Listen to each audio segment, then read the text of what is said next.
cuando tenía una pistola en la cabeza. Lo vamos a recibir con un gran aplauso. Aquí está don Pablo Olivares.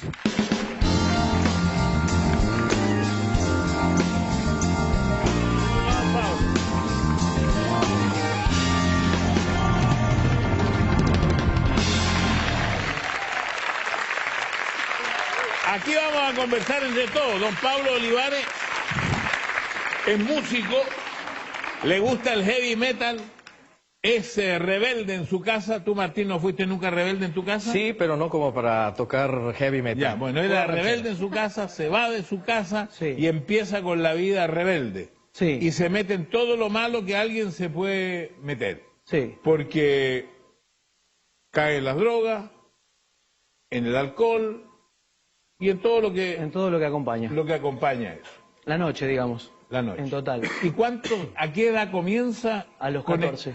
Con esta vida, a los 14 años. Sí. Bueno, valga la redundancia, yo nací en un hogar cristiano. ¿Ya? Entonces, digamos, mi vehemencia por todo lo, digamos, malo era bastante fuerte, digamos. Yo tenía una causa, era un rebelde con causa. La causa mía era que yo quería hacer mi música y dentro de mi familia había muchos músicos, pero siempre cristianos. O sea, yo no me encontraba, no podía expresar lo que yo sentía en la música cristiana. Quería en esto del heavy metal. Sí. ¿Y entonces cuántos años estás en esta vida? Hasta los 14 como en mi casa con mi familia como cristiano y a partir de los 14... ¿Cuántos años más? Como unos 10, 12 años más. 10, 12 años. Sí. ¿Sientes que tu vida va cayendo en un vacío? ¿Te das cuenta de eso o no te das cuenta de eso? Yo realmente no me doy cuenta de nada. O sea, yo lo que me doy cuenta es que la voracidad de lo que yo sentía y que nada me alcanzaba. Digamos, empezaba a ver en mi vida proyectos muy importantes, de los cuales era viajar por el mundo, tocar con bandas de rock muy famosas, abrir para artistas internacionales, que lo había soñado quizás de chico, pero se me vino todo de golpe. Pero imagínate, irte de tu casa a los 14, 15 años, eres un niño prácticamente, sí, que viajas solo por el mundo. Tu familia no te puede detener. No porque estaba destinado a hacer eso. Digamos, hay dos clases de chicos, los que hacen cosas para llamar la atención y los que realmente quieren hacer cosas y están destinados a, por más que sufra y pataleen las madres, como en mi caso, ¿no? Pero hay un momento en que tu vida cambia. Sí. Hemos entendido que están ustedes en un lugar en México. Sí, en el Tepito. Y todo esto te ha hecho, cuando estás en México, tú reniegas de tu religión cristiana. No te sientes cristiano en ese momento. No, yo una vez que me voy de mi casa, mi mamá, las últimas palabras de mi madre a los 14 fue: cuando te vayas, ella pensando que yo no me iba a ir nunca, me dijo, cuando te vayas de esta casa, vas a encontrar en la calle que no vas a poder ser de uno o del otro, no vas a poder andar en el medio, perdón, de uno o del otro. Y dije, ¿de qué? ¿O de Dios o del diablo? Y yo le dije, yo me voy con el diablo. ¿Y tuviste 10 años con el diablo? Sí.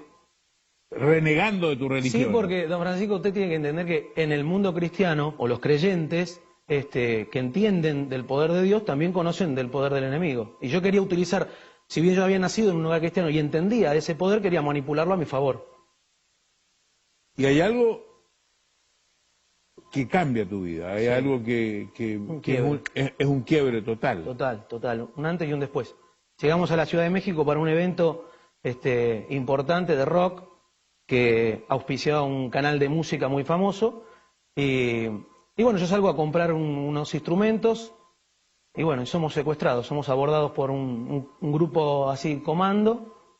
Y tú eras exitoso artísticamente. Artísticamente era como que estaba llegando mi momento.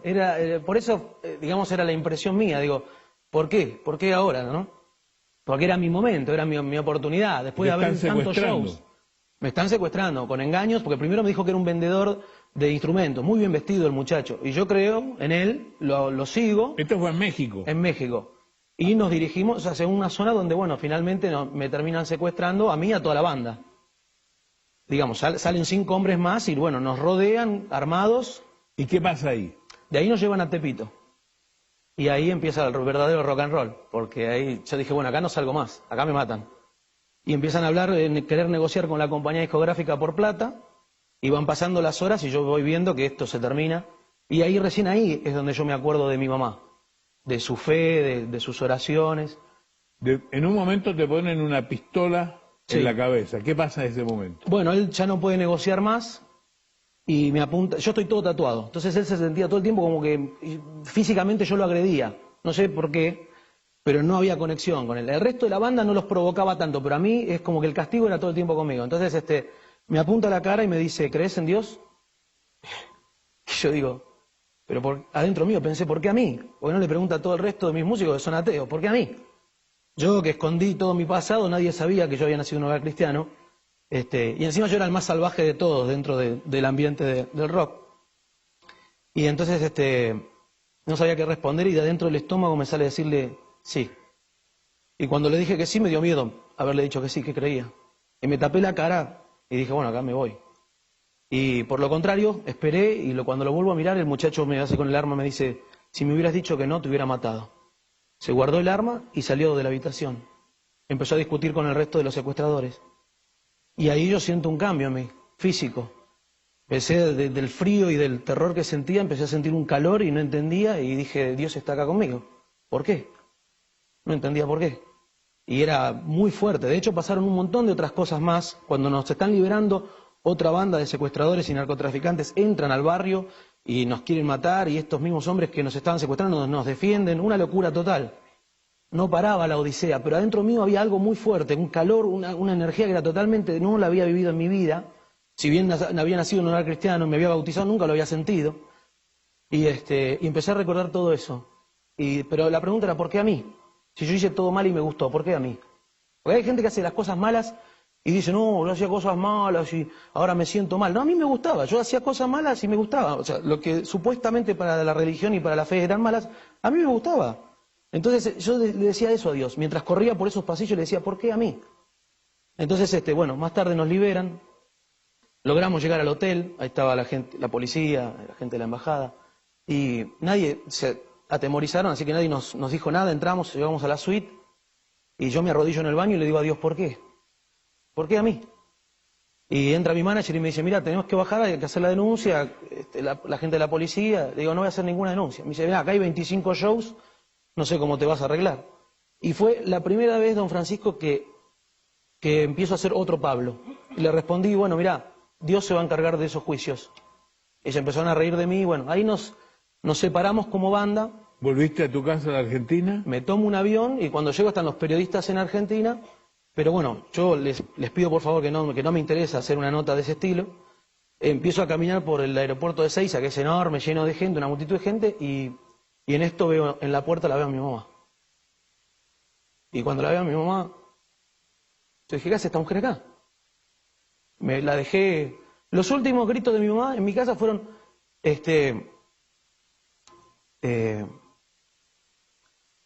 los últimos gritos de mi mamá, ella, yo sé en quién deposité mi fe, gritaba. Y yo la escuchaba de media cuadra más o menos. Y yo dentro mío estaba orgulloso de irme. Así que la encuentro a mi mamá ahí y me quedaba esa impresión todavía, o sea, estaba mi mamá, pero me quedaba esa impresión de esa mamá controladora, de esa mamá de estar educándonos constantemente, orando por nosotros.